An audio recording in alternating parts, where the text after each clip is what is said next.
Spiderman Superman একদিন একটি challenge নেয়, সেখানে সুপারম্যান তো এক লাফে উঠে যায়।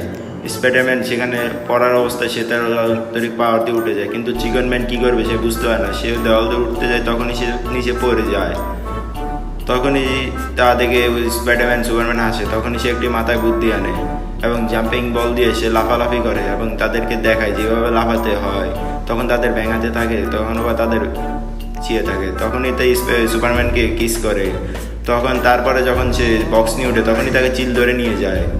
তারপর চ্যালেঞ্জটা হলো কে তার অলৌকিক শক্তি দিয়ে উপর থেকে লাফ দিয়ে নিচে পর্যন্ত আসে বেঁচে যাবে। তখনই তো স্পাইডারম্যান তার অলৌকিক শক্তি দিয়ে বেঁচে যায়।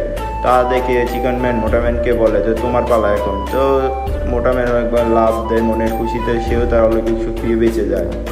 তখন এই চিকন ম্যান তা দেখে অনেক ভয় পাচ্ছিল। তা দেখে তারা দুজন হাসাহাসি করে। তখন সে বলে তারা পারলে আমি কেন পারবো না, তা আমিও লাফ দেই ইয়া।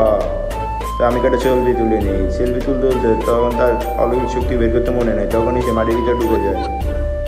তার সর্বশেষে চ্যালেঞ্জটি হলো কে এক টান দিয়ে একবার নদীর ওপারে যেতে পারবে। তো স্পাইডারম্যান তো সেখানে এক টান দিয়ে চলে যায় এবং দুটি মাছ ধরে আনে।